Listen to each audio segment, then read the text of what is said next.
Artificial intelligence. Artificial intelligence is all around us. It's in your smartphone, it's in your laptops.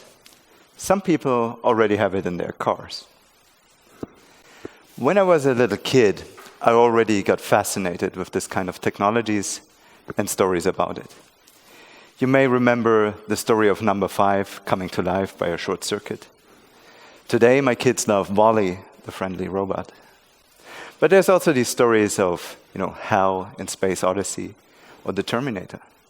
So could such machines become dangerous? Could they try to harm us?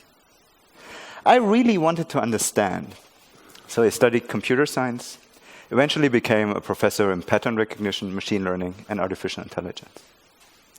Today's systems are inspired by biological neurons. So these artificial neurons are composed, millions of them, with billions of connections. Even their developers have trouble understanding the fully trained systems. So could these things become dangerous? Could they become self-aware? Could they develop their own intent? Or could they even become conscious? Now, what is actually consciousness? Now, what is actually consciousness? And consciousness is a question that has been driving research and posing a riddle to science for millennia. In order to follow this idea, we will visit 3 fields of science. And we'll start with philosophy. Now, there's 2 millennia of research in philosophy trying to solve the riddle of consciousness. And I can't summarize all of that, but I want to deliver 2 key ideas about this. Now, the first idea is described in a famous essay, and it says, it's called, "What does it feel like to be a bat?" Now, if you imagine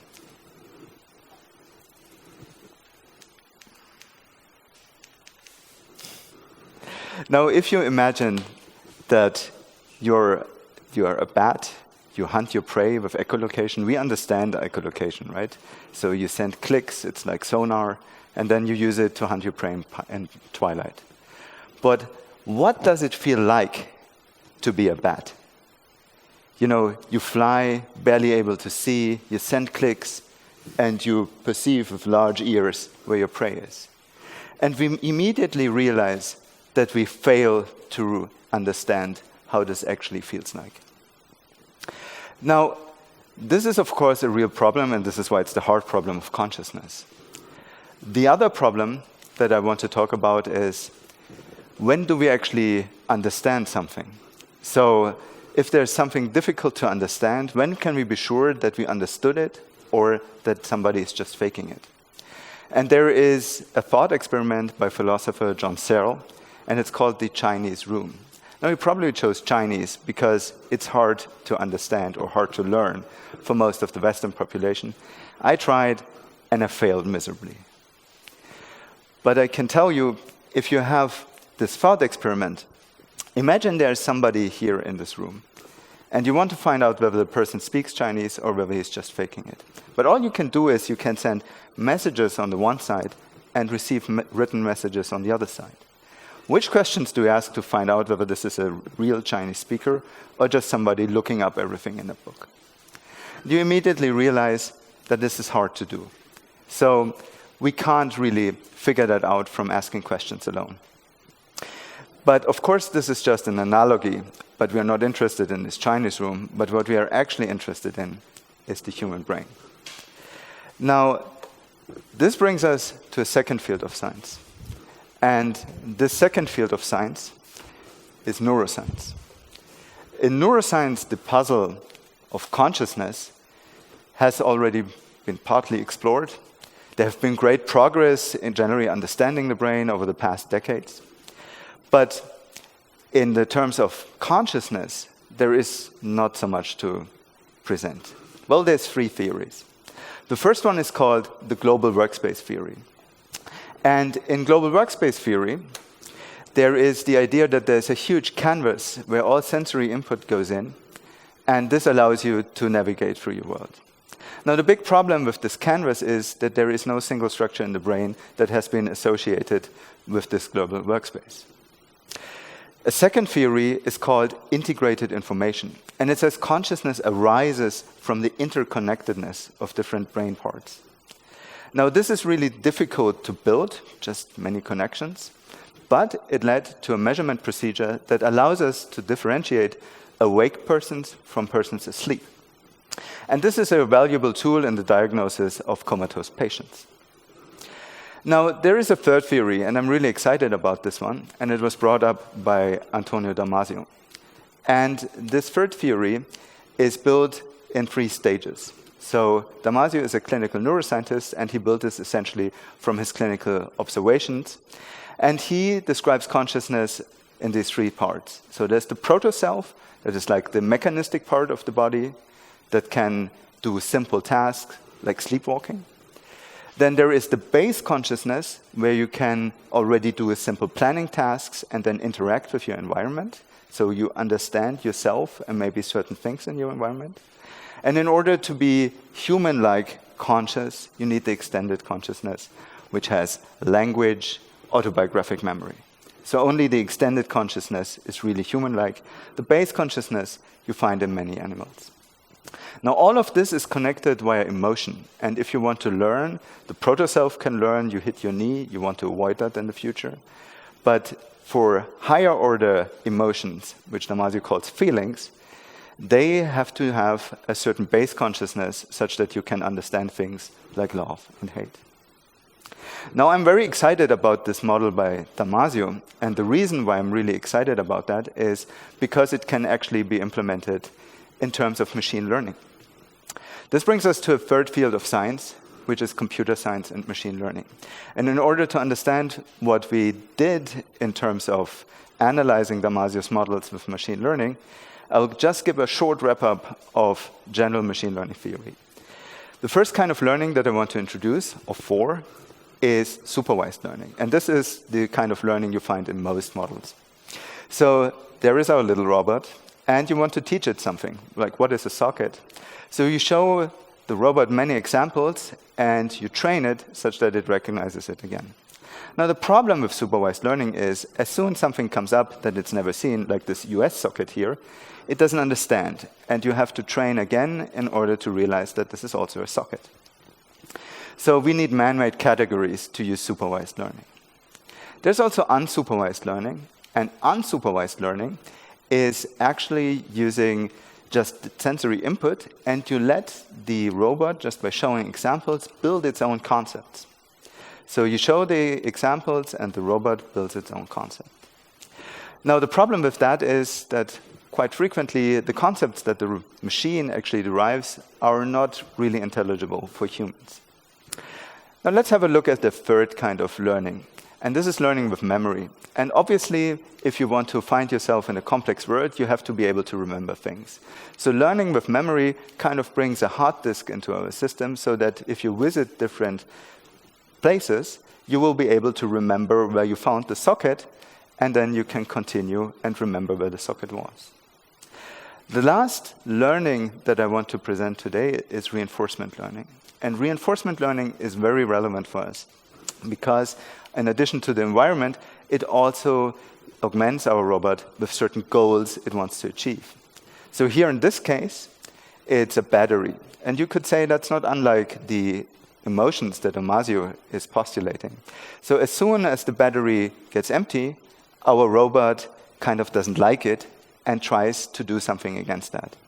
So it tries to find a socket in order to be able to recharge its battery.